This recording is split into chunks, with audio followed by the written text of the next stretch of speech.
Dr. Who e as Leis Herméticas Episódio 2 A TARDIS e as Leis Herméticas, Parte 1 Enigma da TARDIS. Henrique ainda tentava processar tudo o que havia acontecido. Ele agora segurava um fragmento do código da realidade, e o doutor parecia mais animado do que nunca.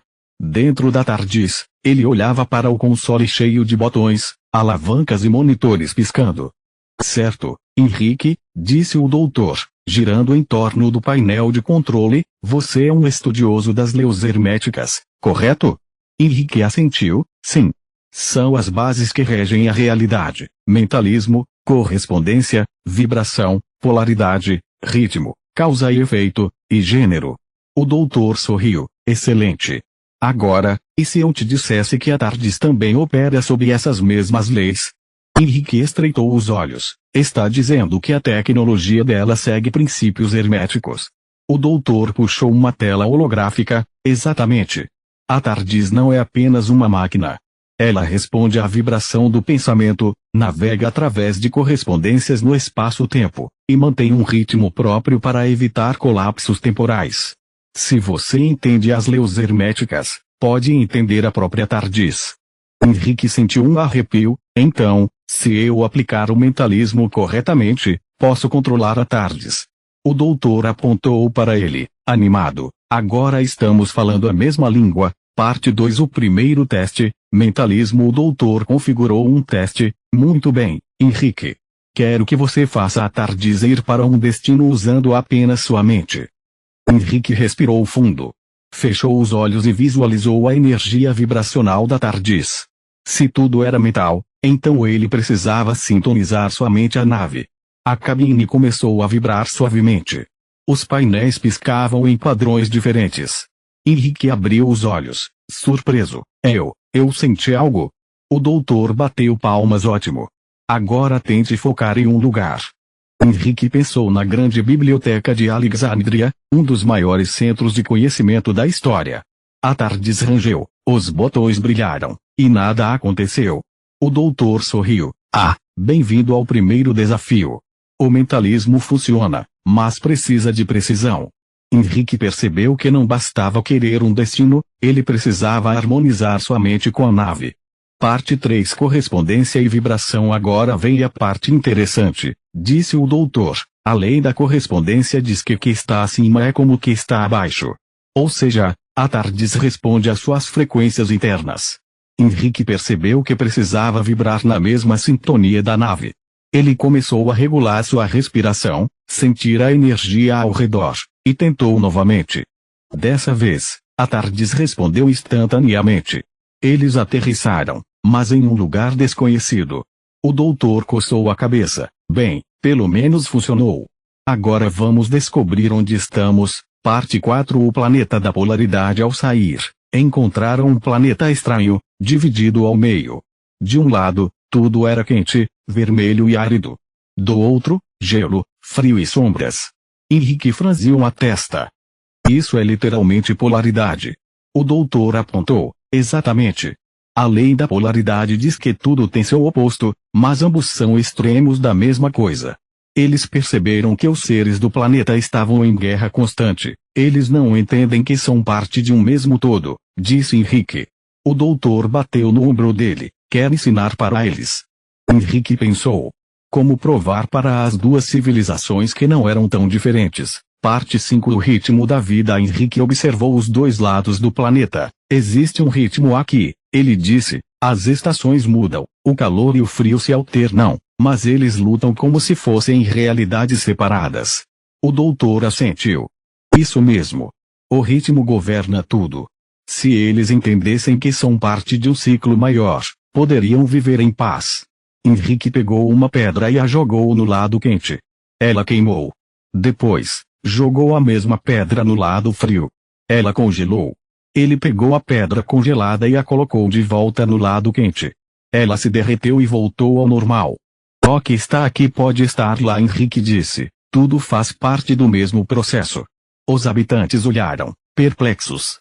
Pela primeira vez, começaram a questionar a guerra. Parte 6 Causa e efeito. Os líderes dos dois lados se aproximaram, confusos. Se pararmos de lutar? Perguntou um deles. Henrique cruzou os braços. O que acontece quando você empurra algo? Ele reage, certo? Isso é causa e efeito. Vocês estão criando um ciclo de destruição que nunca acaba. Os habitantes começaram a perceber, então, se mudarmos, o futuro muda. O doutor sorriu. Agora estão começando a entender. A guerra finalmente cessou. Parte 7. O mistério do gênero. Antes de irem embora, o doutor puxou Henrique para um canto. Você entendeu todas as leis, mas tem uma que ainda não percebeu. Henrique pensou. O gênero. O doutor assentiu. Gênero não significa apenas masculino e feminino. Significa criação, equilíbrio de forças. Você está aprendendo a equilibrar razão e intuição, lógica e emoção. Henrique refletiu. Ele sempre usou o lado racional, mas agora via que a intuição também era essencial. Parte 8. O próximo destino de volta à Tardis. Henrique olhou para o doutor. Então, tudo o que aconteceu aqui foi um teste. O doutor deu de ombros. A vida é um teste. Mas agora você entende que as leis herméticas não são só filosofia. Elas são o próprio tecido da realidade. Henrique respirou fundo. Ele havia acabado de mudar um planeta inteiro aplicando o conhecimento que sempre estudou, e agora? O doutor girou algumas alavancas. Agora, seguimos para o próximo mistério. A Tardis rugiu e desapareceu no vórtex do tempo. Parte 9. A piada temporal. Enquanto a Tardis viajava pelo vórtice temporal, Henrique ainda estava tentando processar tudo o que havia acontecido. Ele olhou para o doutor, que estava ocupado ajustando controles e apertando botões aleatórios. Então, doutor, Henrique começou, tentando quebrar o gelo. Você sempre aparece assim, do nada, e arrasta as pessoas para aventuras intergalácticas. O doutor olhou para ele com um sorriso maroto. Ah, você se acostuma. Já apareci em casamentos, festas de aniversário e até em uma reunião de condomínio uma vez. Mas aquela foi mais assustadora do que qualquer Dalek que já enfrentei. Henrique riu, imaginando o doutor tentando explicar uma invasão alienígena para um síndico irritado.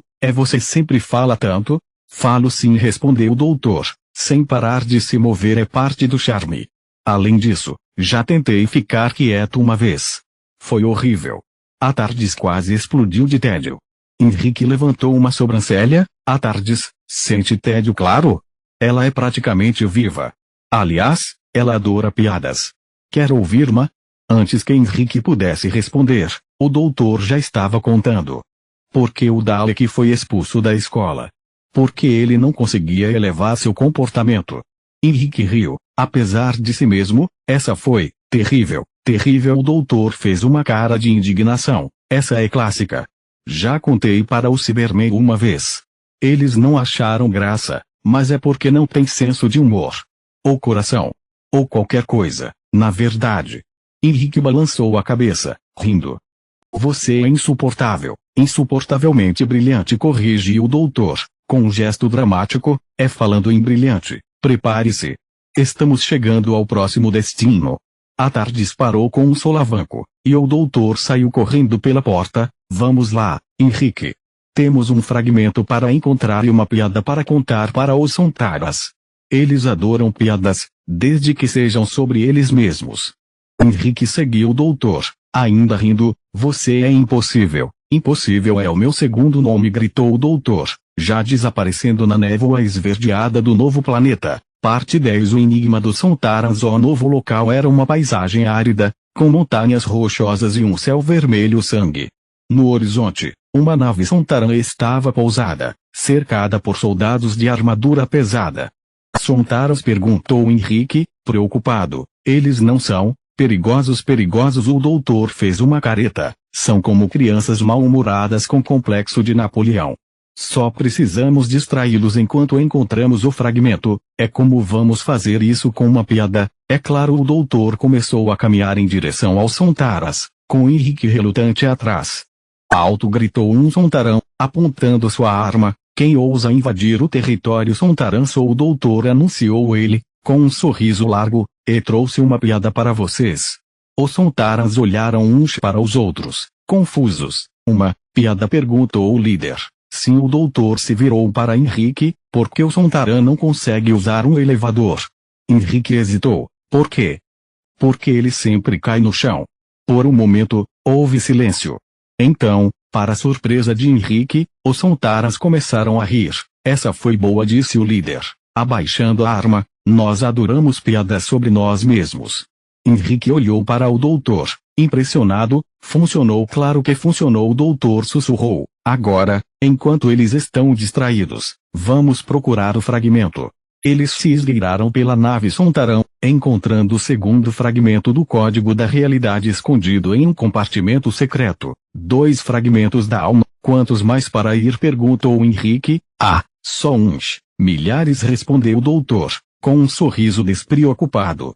Henrique suspirou. Isso vai ser uma longa noite. Ou uma longa eternidade. Depende do ponto de vista. O doutor ajustou sua gravata borboleta. Agora, vamos sair daqui antes que eles percebam que a piada não era tão engraçada assim. É maiúsculo.